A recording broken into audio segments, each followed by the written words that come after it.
this is an iHeart podcast. Guaranteed human. With no fees or minimums on checking accounts, it's no wonder that Capital One Bank Guy is so passionate about banking with Capital One. If he were here, he wouldn't just tell you about no fees or minimums. He'd also tell you about how Capital One cafes are open 7 days a week to assist with your banking needs. Yep, even on weekends. It's pretty much all he talks about, in a good way. What's in your wallet? Terms apply. See CapitalOne.com/bankguy. Capital One N.A., member FDIC. Brought to you by the Spam brand. Some foods or TV shows just instantly take you back to your childhood. Spam Classic is one of those foods. It's so 90s, but also so iconic that the sight of it sizzling just makes your mouth water. Back then, we had Spam Classic, but today, there are 12 irresistible varieties to choose from. It's like picking your favorite Boy Meets World episode. Impossible. There's Korean barbecue flavored, jalapeno, and 25% less sodium, just to name a few. Spam brand. Sizzle pork and Learn more and get sizzling at spam.com. Hey everybody, Chuck here. You ever been in a public place and you notice somebody's staring at you? Or have you ever been in a public place and stared at somebody? People say it's rude. You're supposed to tell your kids, don't stare. That's rude. But what's the deal with staring?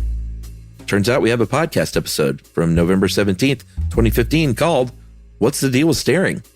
We're going to answer that for you right now. Please enjoy.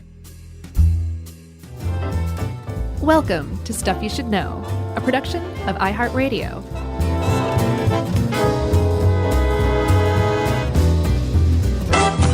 Hey, and welcome to the podcast. I'm Josh Clark. There's Charles W. Chuck Bryant, and guest producer Noel is actually staying in here, I believe. He's staring at us For this one, he is. as we speak. It's making my cheek blush. Just the one, though, Yeah. which is weird. It's a tease is what that is. It's a little bit of a tease. If I'm anything, I'm a big tease. Spoiler alert. Okay. No, that was it.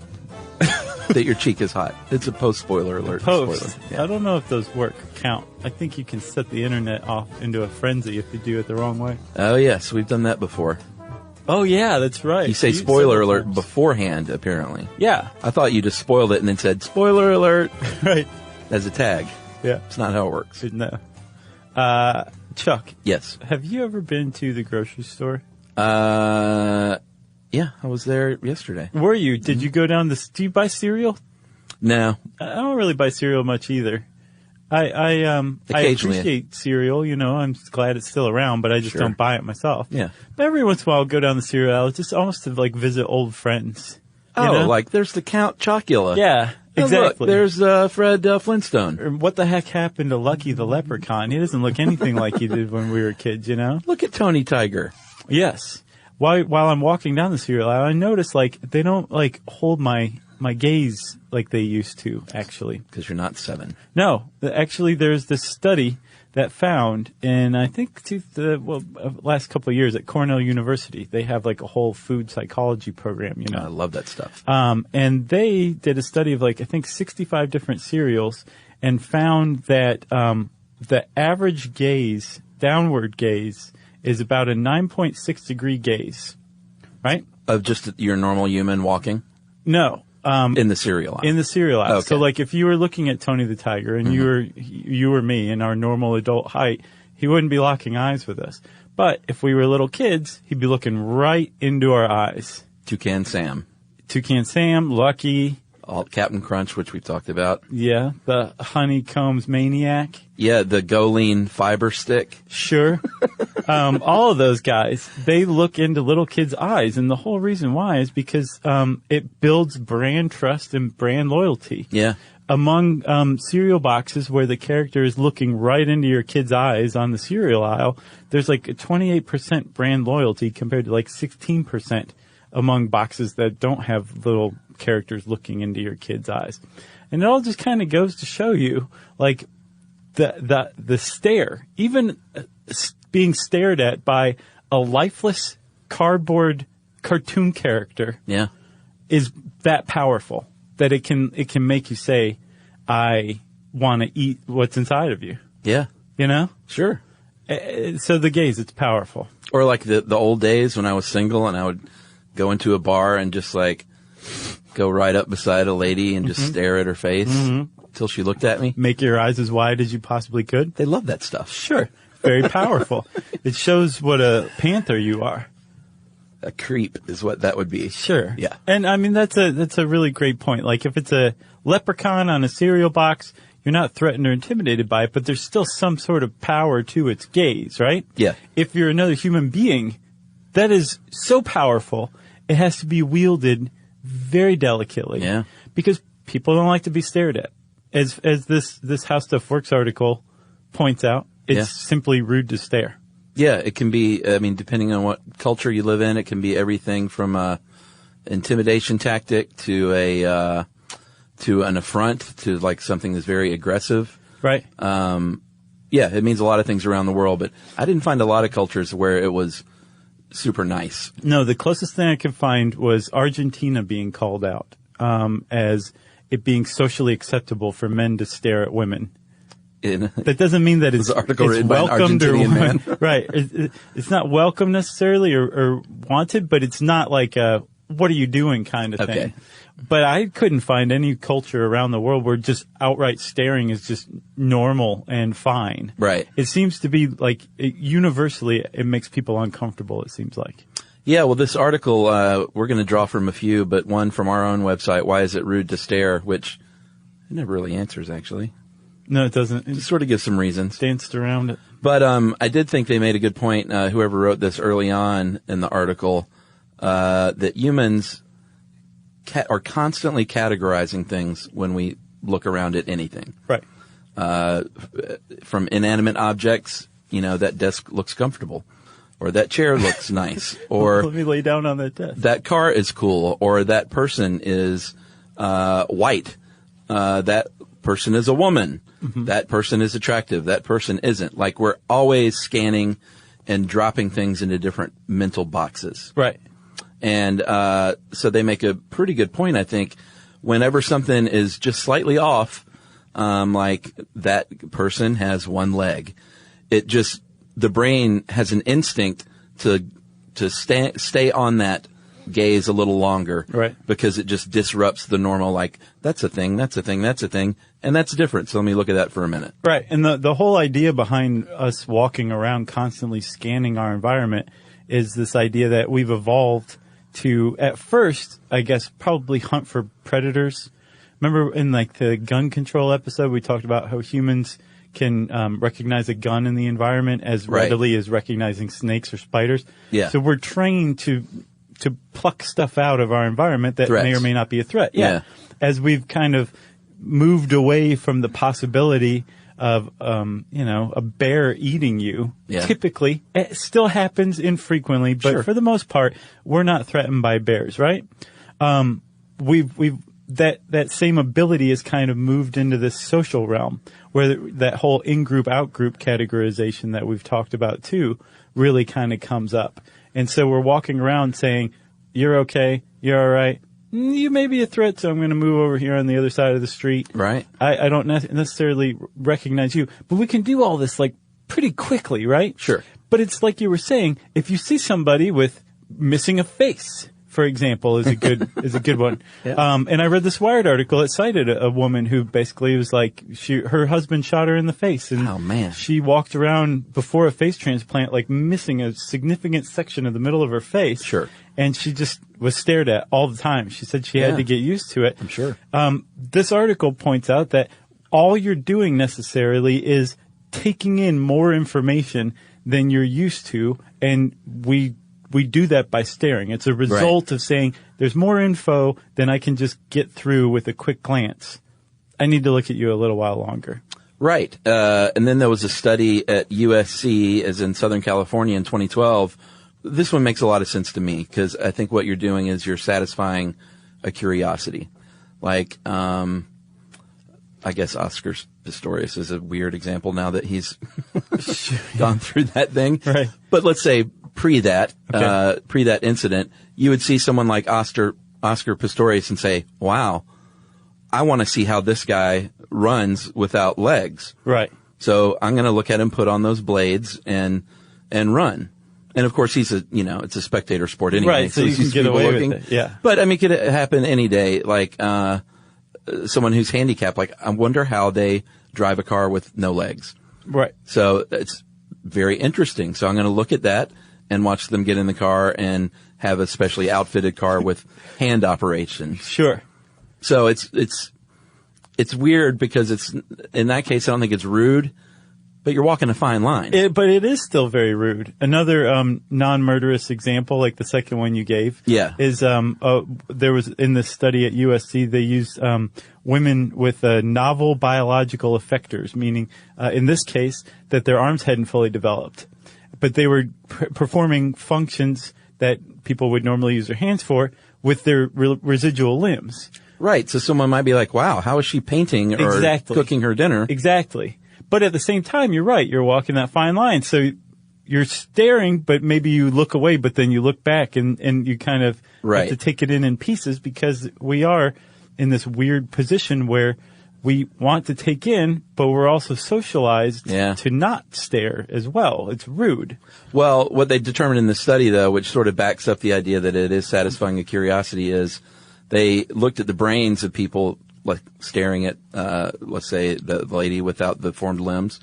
And after they looked for a little while, the brain lit up at first, like, oh my gosh, what am I seeing? This is super interesting. Right. And then the brain normalized and was like, oh, okay, well, that's how she cooks her dinner. That's really neat. Exactly. And then they were able to interact normally after that point. So it's almost like as long as your brain hasn't gotten enough information to its satisfaction, you're not going to feel comfortable. There's going to be something weird and different around it. And if you interact with somebody before you've satisfied your brain's need to understand what the heck's going on there, then you might not interact with them as comfortably as you would if you were able to sit there and take it back. And they did this by having people watch other people through like a one-way mirror, I think, and watch them for a few minutes. Their brains, I guess, became satisfied or figured out, what the process was. And then after that, they interacted with the people much more normally than they did before they were able to fully satisfy their brain's curiosity.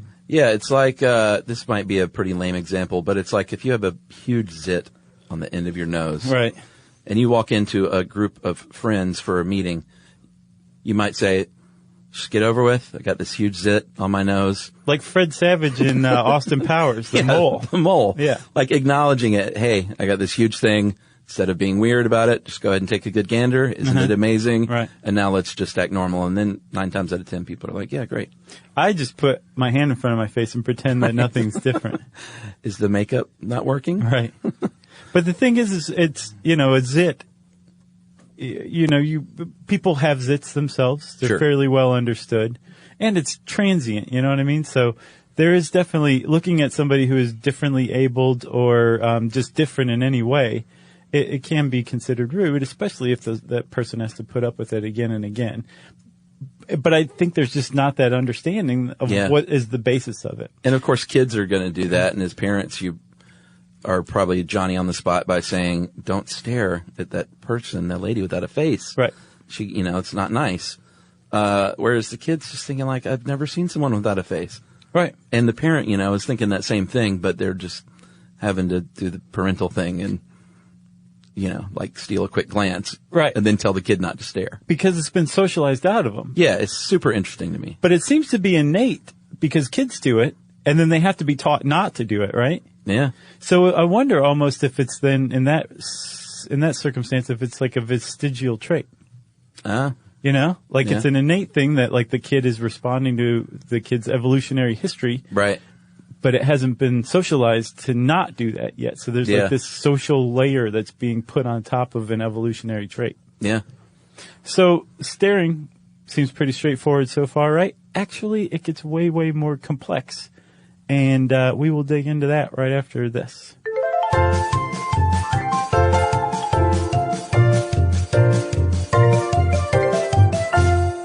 This is Tamara Judge from Two Teas in a Pod with Teddy Mellencamp and Tamara Judge. Tamara here. As you know, my dog Rugby is like one of my kids, and I don't play around when it comes to taking care of him. Chewy is where I get everything he needs. He loves food, so always stocking up on treats and toys from Chewy, which my husband Eddie likes to buy for him. It always shows up fast, which is exactly how I like things. Chewy also handles the serious stuff, prescriptions, pet insurance, and the telehealth vet visits. And now they're opening up vet clinics across the country. And their 24/7 customer service, they just understand pet people. Plus, with Chewy's 1-year satisfaction guarantee, trying new things is never stressful. Chewy just makes caring for Rugby easier, and that matters to me. For life with pets, the answer is Chewy. Save $20 on your first order with free shipping at chewpanions.chewy.com/teapot. Joy is essential, and it's also elusive. You can't order it, you can't borrow it, or simply hope it into life. But now, there's a new and exciting way to start your journey toward a more joyful existence. Joy 101. It's a new podcast hosted by me, Hoda Kotb. Together, guys, we'll have meaningful conversations with the world's most fascinating people. Entertainment legends, sports icons, wellness experts, and everyday people will share how they find, allow, and experience joy. And I'll offer some of my own tips and takes on seeking a more balanced and harmonious life. If you're craving inspiration, support, and useful tools to maximize your joy, tune into these candid, uplifting, and moving on-air chats. Joy after a breakup, joy as an empty nester, joy after a loss, joy as a caretaker. This new podcast will speak to you. Listen to Joy 101 on the iHeartRadio app, Apple Podcasts, or wherever you get your podcasts. What did Black music, food, and culture teach us about who we were becoming? 2016 was sort of that last era of monoculture, where we still consumed things in community. From Beyonce and Rihanna. Everybody wanted to be Beyonce. I don't think we'll ever see another Rihanna. To soul food, memory, identity, and the stories we carry through Black culture. What does it mean to be Black and eat in America? So we were this group of people who knew how to work the land, who knew how to live with the land. We make it do what it do. Therapy for Black Girls is bringing together the conversation shaping Black life right now. You will never make me feel bad for being a Black girl, for being a Black American girl, ever. Therapy for Black Girls is bringing it all to the mic. Listen to Therapy for Black Girls on the iHeartRadio app, Apple Podcasts, or wherever you get your podcasts. This is Saigon, the story of my family and of the country that shaped us. The United States will not stand by and allow any power, however great, take over another country. From iHeart Podcasts, Saigon. Please allow me to introduce Joseph Sherman. You don't think I'm serious about a free Vietnam? I should stop talking so much. I like hearing you talk. One city, a divided country, and the war that tore America apart. This is for Vietnam. I've taken a hit from Japanese ground fire. Do you read me? They're pouring petrol all over him. He's holding matches. I'm on a landmine! For freedom! Land, get out! Freedom for Vietnam! Run! Saigon, starring Kelly Marie Tran and Rob Benedict. Staying here's madness! The world should hear about this. There's a fire coming to this country and it's going to burn out everything. Listen to Saigon on the iHeartRadio app, Apple Podcasts, or wherever you get your podcasts.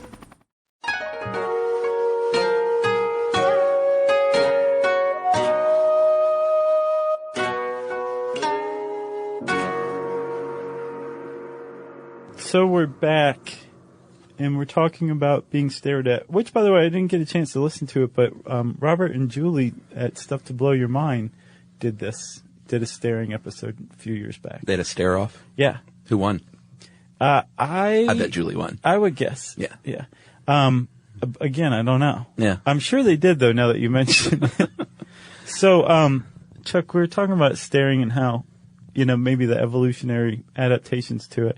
And there's a further idea that we've actually evolved, our eyes have evolved to really understand when somebody's looking at us, right? I think it's pretty neat.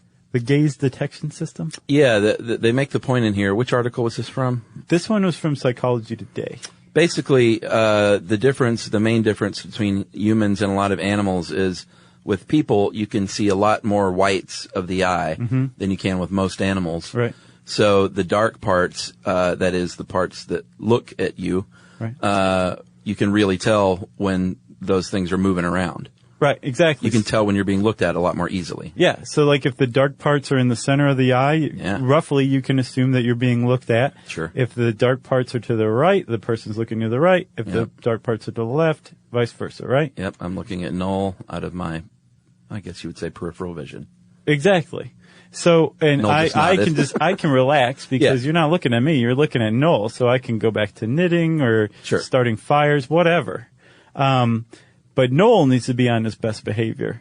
And that's actually one of the two suggestions for why we're so responsive to being looked at. Like, there's a couple of things. So with this gaze detection system, they've determined that if you are looking toward me, Chuck, but over my shoulder, and I can just kind of tell, right? So your head is looking at me, your eyes are generally at me, but you're just like a degree or two off. Yeah, like right now. Isn't that weird? Yeah, right now it is kind of off-putting. But right now you're setting off a different kind of neuron in my brain than you are now that you're looking directly at me. Now different neurons are firing. Like specific neurons for when someone is looking right at you fire, which is awesome. Exactly. Like we have basically a region of the brain dedicated to that. Yeah. And I have to say, you and I are like staring at each other way more than normal in this episode. Oh, you think? Oh, yeah. Interesting. Or maybe we're just talking about it more than usual. I'm not sure. The other cool thing is you tend in your peripheral vision to notice more when, like instead of someone just looking at you straight on with their body and their face, if someone is looking from the side and turning their head completely to the right to look at you, that will stand out a lot more in your peripheral vision than someone just staring straight at you. Yeah. Which is super weird. It really is. Today when I was driving in, there was this woman walking her baby in a stroller down the street. Yeah. And I was just looking at her kid, and I was driving parallel to her, but my head, I'm sure, was turned toward them. She wasn't looking anywhere near me. And just all of a sudden, she turns her head and just completely, like, meets my gaze. Yeah. Right? Like she saw somehow, probably in her peripheral vision, that there was somebody in a car looking at her kid. Yeah. And she needed to check it out. So she threw the cover over the stroller real quick and turned around and went the other way. She's like a monster. It's I don't know. I find all this stuff fascinating, like whether or not you can feel when you're being stared at directly to your back, let's say. Well, that's something different. So like this, all this, up to this point, we've been talking about stuff that can be explained away using like your peripheral vision, noticing other people's body language, looking at where the eyes are. Now we're getting into just some weirdness and something called the psychic staring effect or scopisthesia, or the feeling that you're being stared at from behind, even though there's no way using your normal senses you should be able to tell that someone is looking at you. Yeah, and this there was a paper, this is from the article, The Feeling of Being Stared At. And there's an old paper from 1898 from Science Magazine called The Feeling of Being Stared At by Edward Titchener. Yeah. And he said, and this was sort of a weird feedback loop, but he said, if you go to the front of a room and you have your back to everyone, you're going to feel like you're being stared at. And then you're going to get nervous and start fidgeting around, which will cause people to stare at you. Yeah. So that doesn't do much for me.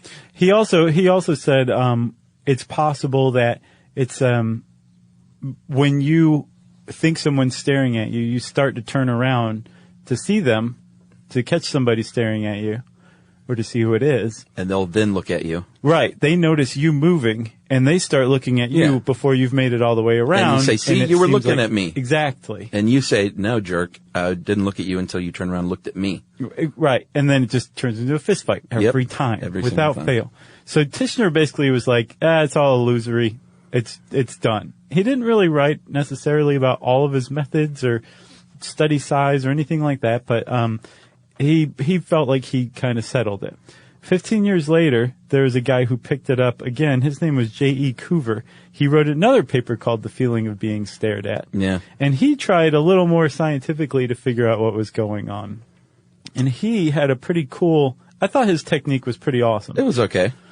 He would sit there and have a study participant with his back to him, and he would roll a die, and if it came up even, he would not stare at them for 15 seconds. Yeah. If it came up odd, he would stare at them for 15 seconds. And then each time the person needed to write down what they thought, whether they were being stared at or not.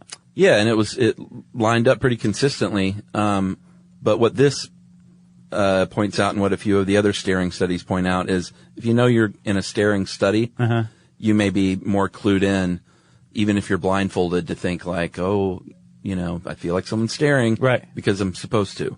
Right, exactly. Like you're thinking about being stared at. Yeah, exactly. So in this J.E. Coover study from 1913, he found that people guessed at about 50%. They were right about 50% of the time, which is even with chance, right? Yeah. So that suggests that you don't really have any kind of signal or sense that you're being stared at.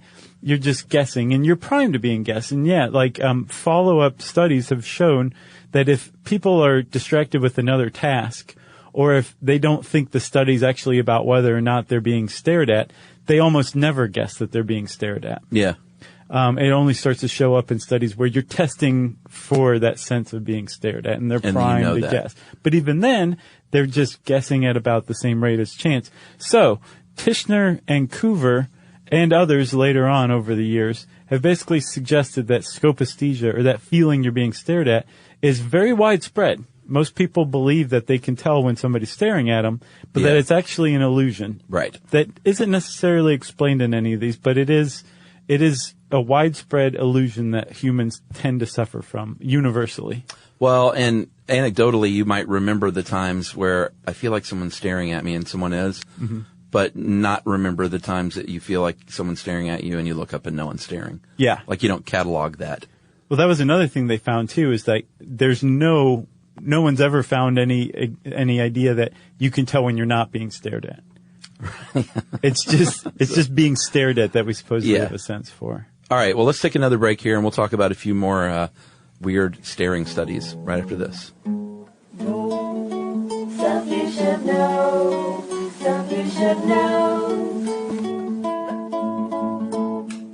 This is Tamara Judge from Two Teas in a Pod with Teddy Mellencamp and Tamara Judge. Tamara here. As you know, my dog Rugby is like one of my kids, and I don't play around when it comes to taking care of him. Chewy is where I get everything he needs. He loves food, so always stocking up on treats and toys from Chewy, which my husband Eddie likes to buy for him. It always shows up fast, which is exactly how I like things. Chewy also handles the serious stuff, prescriptions, pet insurance, and the telehealth vet visits. And now they're opening up vet clinics across the country. And their 24/7 customer service, they just understand pet people. Plus, with Chewy's 1-year satisfaction guarantee, trying new things is never stressful. Chewy just makes caring for Rugby easier, and that matters to me. For life with pets, the answer is Chewy. Save $20 on your first order with free shipping at chewpanions.chewy.com/teapod. Joy is essential, and it's also elusive. You can't order it, you can't borrow it, or simply hope it into life. But now, there's a new and exciting way to start your journey toward a more joyful existence. Joy 101. It's a new podcast hosted by me, Hoda Kotb. Together, guys, we'll have meaningful conversations with the world's most fascinating people. Entertainment legends, sports icons, wellness experts, and everyday people will share how they find, allow, and experience joy. And I'll offer some of my own tips and takes on seeking a more balanced and harmonious life. If you're craving inspiration, support, and useful tools to maximize your joy, tune into these candid, uplifting, and moving on-air chats. Joy after a breakup, joy as an empty nester, joy after a loss, joy as a caretaker. This new podcast will speak to you. Listen to Joy 101 on the iHeartRadio app, Apple Podcasts, or wherever you get your podcasts. Hi, it's Alec Baldwin. This season on my podcast, Here's the Thing, I'm speaking with more artists, policymakers, and performers like composer Mark Shaman. Once you've established that you have the talent, it's about the hang. It's the pleasure of hanging out with the people that you're with. You know, Rob and I was always a great hang. We would sit and kibitz for hours and then eventually get around to the music. That's what I mostly think of when I think of him, the time together laughing. lawyer Robbie Kaplan. The great gift of being a lawyer is the ability to actually change things in our society in a way that very few people can. I mean, you can really make a difference to causes in the United States if you bring the right case at the right time. And Marriage win. equality. Yeah, Windsor's the perfect example. Director Morgan Neville. Film school teaches you all the wrong things about making documentary. What do you want to say? Documentary is all about your ear. What do you hear? I feel like my job is listening really, really hard. Listen to Here's the Thing on the iHeartRadio app, Apple Podcasts, or wherever you get your podcasts. Why is everyone obsessed with romance right now? Like everyone. Your coworker who, quote unquote, doesn't read, is reading romance. Your mom, book talk. The entire internet. I'm Sanjana Bhaskar. I'm Tyler McCall. And this is Radio 831, a romance podcast. The books, the tropes, the adaptations, the drama, the discourse. And what all of it says about how we actually love, yearn, and obsess. We're going to Wuthering Heights. Which, for the record, is not a romance novel. And yet it has haunted the romance genre for 200 years. We're getting into dark romance, age gaps, certain Russian hockey players, and sentient objects in love, which is a thing. That's the kind of conversation we're having every episode. Listen to the Radio 831 podcast on the iHeartRadio app, Apple Podcasts, or wherever you get your podcasts.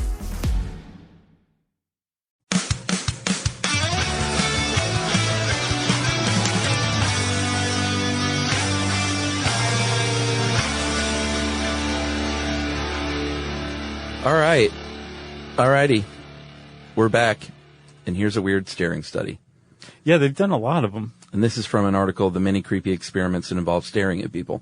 On IO9. Great website. So this one, the stare as a stimulus to flight in human subjects was, I thought, pretty interesting and kind of a no-brainer. Basically, they would have someone stand on a corner, and then when people would pull up in their car at the light or the stop sign, they would just stare at them in their car, and then they would time how long it took them to get the heck out of there when the light turned green. Yeah.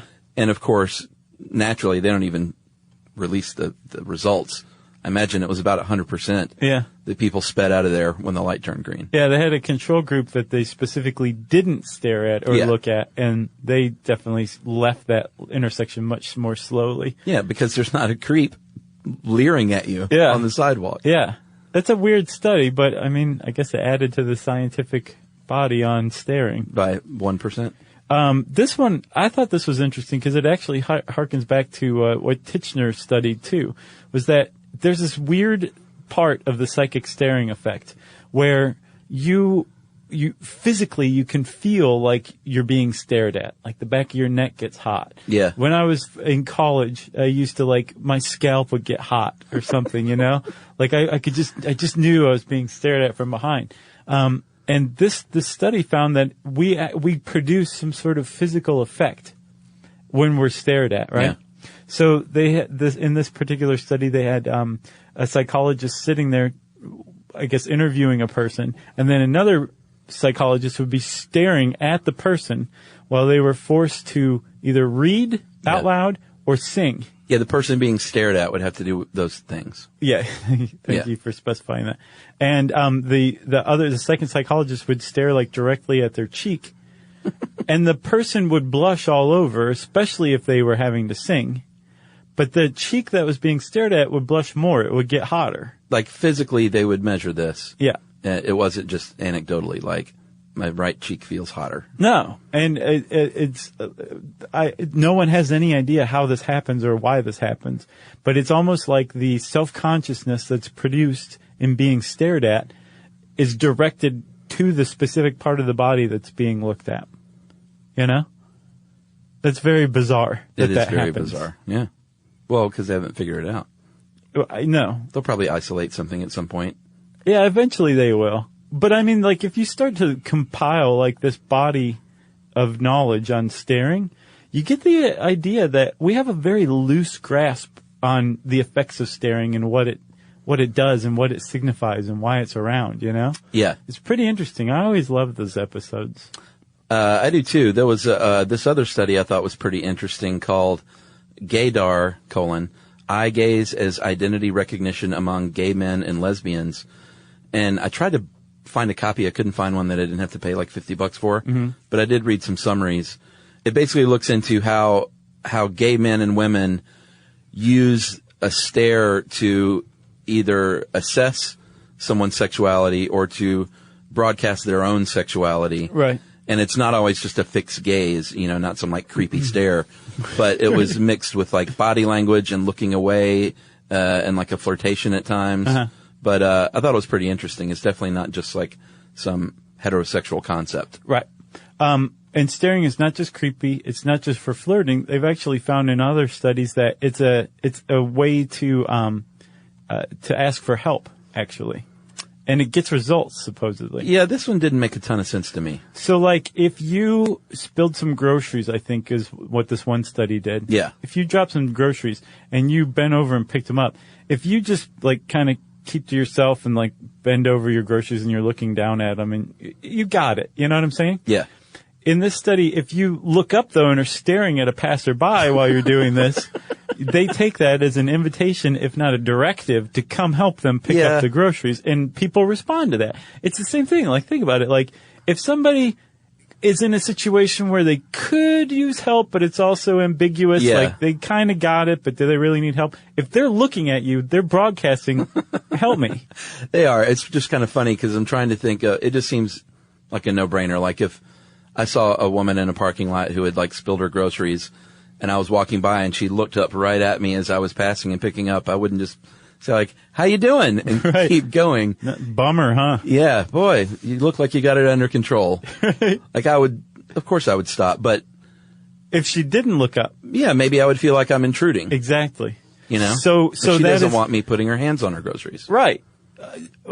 And that is like that is one of the theories behind why we're so adept at catching other people's gazes. Yeah. Is that it's a means of communicating non-verbally very directly, right? So that woman who dropped her groceries, or anybody who drops their groceries, if they're handling themselves, leave them alone. If they're looking up directly at you, they're communicating with you. They have spilled their groceries, and what they're saying is, I could use some help with some groceries.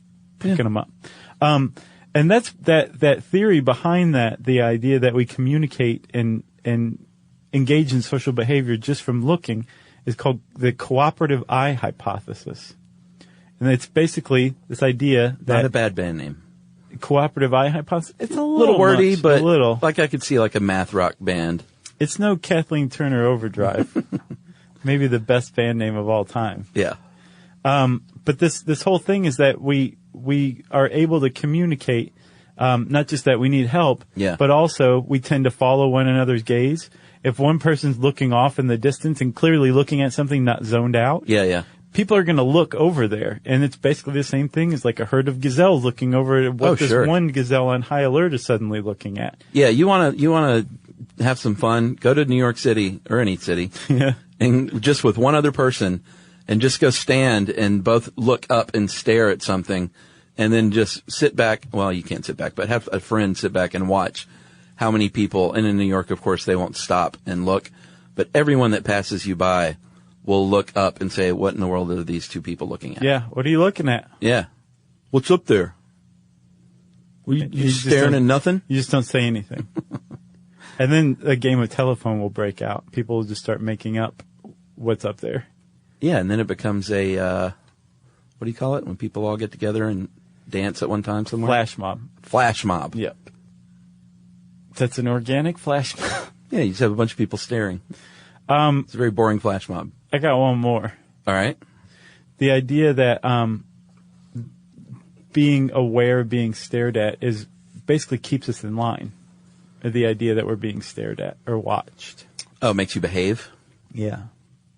Another pro-social motivation. And I got another grocery store example. I was at the grocery store yesterday. Yeah. And I was walking in the parking lot, and this woman had her cart, and I noticed her like looking around, and she was about to leave her cart right there in the parking lot next to her, and she saw me looking at her, and she like just suddenly went and walked it over to the cart corral.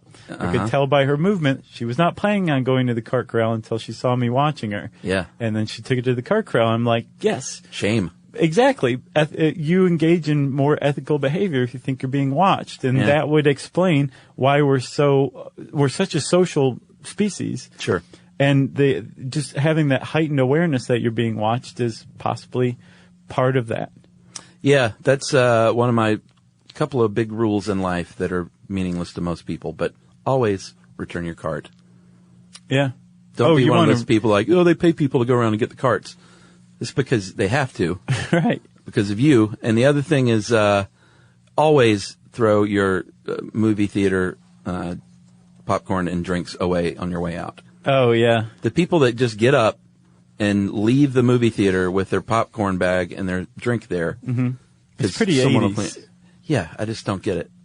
Like those are, I'm just going to go and say it. Those are the worst people on the planet. If you want to become canonized, Chuck, not only should you return your cart, you can do the opposite and take a cart from somebody so they don't even have to take it back if you're on your way in. Yeah, I've done that. That's saint level stuff. I rarely use the big cart though. I do a lot of daily grocery shopping. Yeah. It's a good way to go. It's very Dutch. Is it? According to the stuff for the next article, it is. Yeah. Well, I wear my wooden clogs and ride my bicycle. It's very astute of you. Thank you. You got anything else? You know what? This just reminded me. I did have one slight more thing. You've heard of vitiligo? What Michael Jackson had, the skin condition where parts of your skin are lighter than others. Mm-hmm. I posted on Facebook, there was this young woman who has vitiligo on her arms, and she finally just got a tattoo in lovely script on her forearm that said, it's called vitiligo. Awesome. And I posted about this, and then she apparently listens to the show, and she posted, thanks for sharing this, guys. Awesome. That's great. Yeah, I thought it was kind of neat. Yeah. But I'm curious to hear from people that have, I can't remember what they call them in the studies, novel biological effectors. Right. Basically, something unusual physically that people might be prone to stare at. Yeah. I want to hear from people and how you deal with that, or if you've gotten used to it, or if you think it is super rude, or if you're like, yeah, I would stare at me too. Yeah, but that is a great call out. Yeah. And let's do listener mail, and then we'll hit it up again. All right. Hola todos. My name is Amy, and I'm an English teacher living abroad in Malaga, Spain. I'm a recent fan and only discovered your podcast when I was desperate for something to listen to on the metro rides. That's how everybody comes to us, out of desperation. The first podcast I listened to was How Nazis Invaded Florida, and I haven't stopped downloading. Now, the real reason I'm sending the email is a little strange. I teach many adult classes. My students are always asking how they can practice listening to native speakers. Many people don't know that in Spain, all of the American or English TV series or movies are dubbed. I did not know that. In Spanish voiceover. I didn't know that either. I figured like a high percentage would be, but not all of them, Yeah. So there aren't many options to practice listening skills. Once I got addicted to your show, I started suggesting that my higher level students listen to you guys as well. Honestly, didn't think many of them would actually go home and start listening. However, I was wrong. And this is in all caps. Every single one of them are now addicted like me. That's so awesome. And then back to regular, non-all caps. Yeah. So thanks, guys. My students want me to send an email to say thank you for speaking slow, but not too slow, and using vocabulary that makes any topic of science, astrophysics, biology, and history easy to understand. I've noticed a big change in their listening skills and even have the entertainment of teaching some puns and slang that you both say on the show. It makes class much more enjoyable. The only bad side is now they want a tour of the UK so we can all come to see you guys live. That's so cool. See, everybody in the United States, oh, you guys aren't coming to St. Louis. I can't possibly come see you. People are talking about traveling from Spain to England to see us. Seriously. Come on. Don't go to Milwaukee. I'm in Madison. Right. Keep on shelling out this podcast, and gracias por todo. Hasta luego. Amy Culver. Amy, thank you for that. I love that email. That's Me a too. great email. Hasta la vista to your class. Thank you very much for writing in. That's wonderful. Hope you guys keep listening. We're known for our slang, aren't we? Get on the trolley, Chuck. Yeah, that old thing. If you want to get in touch with us to say hi in another language, that's cool. But like Chuck said, we want to hear from you if you have a novel biological effector and get stared at and what you do in dealing with that. You can tweet to us at SYSK Podcast. You can join us on Facebook.com/Stuff You Should Know. You can send us an email to stuffpodcast@howstuffworks.com. And as always, join us at our home on the web, stuffyoushouldknow.com. Stuff You Should Know is a production of iHeartRadio. For more podcasts from iHeartRadio, visit the iHeartRadio app, Apple Podcasts, or wherever you listen to your favorite shows.